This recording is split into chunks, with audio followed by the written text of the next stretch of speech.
जय भीम दोस्तों, स्वागत है आपका एक नए दोस्तों। बाल गंगाधर तिलक 1856 से 1920 में भारतीय स्वतंत्रता संग्राम के दौरान कांग्रेस के गर्म दल के प्रमुख नेता माने जाते थे। दोस्तों, यहां तक कि बाल गंगाधर तिलक को लोकमान्य की उपाधि से भी नवाजा गया था। दोस्तों, स्वराज और स्वाधीनता में अंतर होने के बावजूद उनका नारा स्वराज हमारा जन्मसिद्ध अधिकार है उस समय में स्वतंत्रता आंदोलन का महत्वपूर्ण नारा बन चुका था। दोस्तों, बाल गंगाधर तिलक के राजनीतिक विचारों के बारे में आप सबको बहुत कुछ बताया जा चुका है, इसलिए आज की इस वीडियो में हम बाल गंगाधर तिलक के सामाजिक विचारों को आप सबके सामने लाने की कोशिश करेंगे और आपको यह बताएंगे कि जिस दौर में महादेव गोविंद रानडे और गोपाल कृष्ण गोखले से लेकर ज्योतिबा फुले तक समाज सुधार के लिए कार्य कर रहे थे, उस समय बाल गंगाधर तिलक किस तरह से परंपरावादियों का समर्थन कर रहे थे, यह देखकर आप आश्चर्यचकित रह जाएंगे। दोस्तों, उससे पहले अगर आप सबने अभी तक हमारे इस चैनल को सब्सक्राइब नहीं किया है तो जल्दी से सब्सक्राइब कर लें और बेल आइकन दबाना ना भूलें,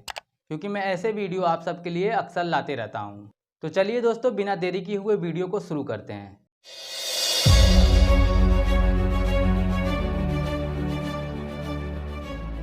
दोस्तों, उस समय महिलाओं और जाति के सवाल पर कांग्रेस में दो पक्ष थे और जिसमें पहला था सुधारवादी और रूढ़िवादी। दोस्तों, सुधारवादी धारा के चार मुख्य आधार थे, जिसमें पहला था जाति का उन्मूलन, बाल विवाह का निषेध, विधवा विवाह का समर्थन और महिला शिक्षा।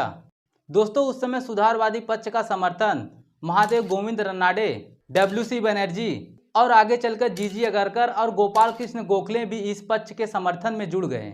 वहीं दूसरी तरफ विष्णु शास्त्री चिपलूणकर और बाल गंगाधर तिलक रूढ़िवादी पक्ष का समर्थन कर रहे थे।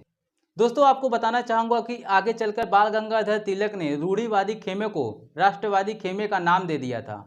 दोस्तों, बाल गंगाधर तिलक ने महिला शिक्षा का पूरी क्षमता से विरोध किया। परिमाला वीराव ने अपने शोध पत्र में मुख्य रूप से बाल गंगाधर तिलक के अखबार मराठा के हवाले से बताया है कि विष्णु शास्त्री चिपलूणकर और बाल गंगाधर तिलक ने मिलकर 1881 से 1920 के बीच किस तरह से बालिका विद्यालयों की स्थापना और हर समुदाय के लिए शिक्षा देने के प्रयासों का विरोध किया। दोस्तों, तिलक के विरोध के कारण महाराष्ट्र में 11 में से 9 नगर पालिकाओं में हर किसी को शिक्षा देने के प्रस्ताव को हार का सामना करना पड़ा। दोस्तों, बाल गंगाधर तिलक ने हमेशा राष्ट्रवादी शिक्षा की वकालत की, जिसमें धर्म शास्त्रों का अध्ययन और धर्म का हुनर सीखने पर जोर था। दोस्तों, बाल गंगाधर तिलक के नेतृत्व में कट्टर महिला शिक्षा विरोधियों का तर्क था कि पेशवा के शासन के दौरान महिलाओं की स्थिति बहुत अच्छी थी। दोस्तों, तिलक का यह विचार उनके अखबार मराठा के 15 मार्च 1885 के अंक में छपे हैं, आप जाके उन्हें पढ़ सकते हैं। दोस्तों, महिला शिक्षा के विरोध में तिलक का तर्क था कि महिलाएं कमजोर होती हैं और उनका काम बस परिवार को आगे बढ़ाने का है, इसलिए उनको शिक्षित करने से उनको पीड़ा होगी,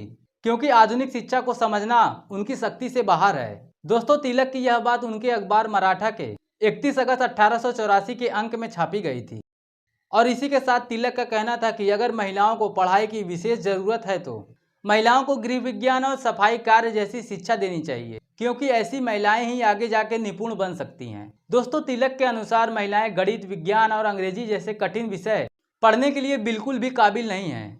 दोस्तों, बाल गंगाधर तिलक यहाँ भी नहीं रुके और यहाँ तक कह डाला कि हिंदू समाज में महिला और पुरुष के कार्य अलग अलग हैं, इसलिए उन्हें अलग अलग शिक्षा देनी चाहिए। दोस्तों, यहाँ गौर करने वाली बात यह है कि यह वही दौर था जब ज्योतिबा फुले ने और सावित्रीबाई फुले ने 1848 में पहला बालिका विद्यालय खोला था। दोस्तों, महिला शिक्षा के कट्टर विरोधी रहे बाल गंगाधर तिलक ने महिलाओं के बाल विवाह के समर्थन में अपने बेहुदा विचार प्रकट किए थे।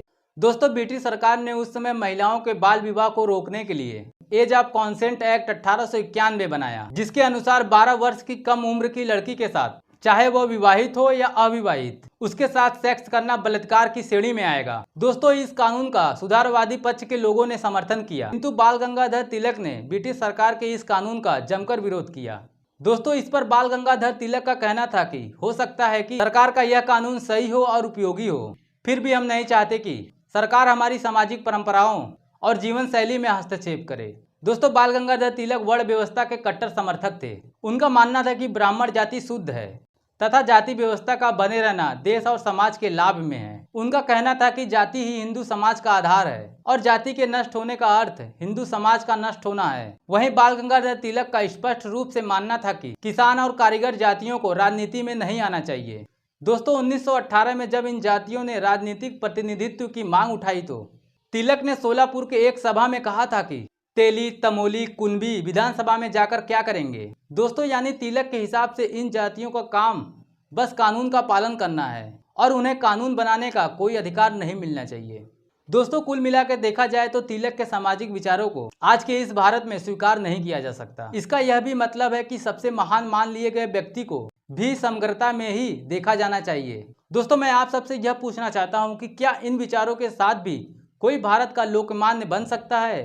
आखिर बाल गंगाधर तिलक कैसे स्वतंत्रता सेनानी थे जो कि अपने ही लोगों के विरोध में हमेशा खड़े रहे? दोस्तों तिलक के इन विचारों को लेकर आपकी क्या राय है? कमेंट सेक्शन में इसका जवाब जरूर दें और वीडियो पसंद आया हो तो इसे ज़्यादा से ज़्यादा शेयर करें। तो मिलते हैं अगले वीडियो में, तब तक के लिए जय भीम, जय भारत।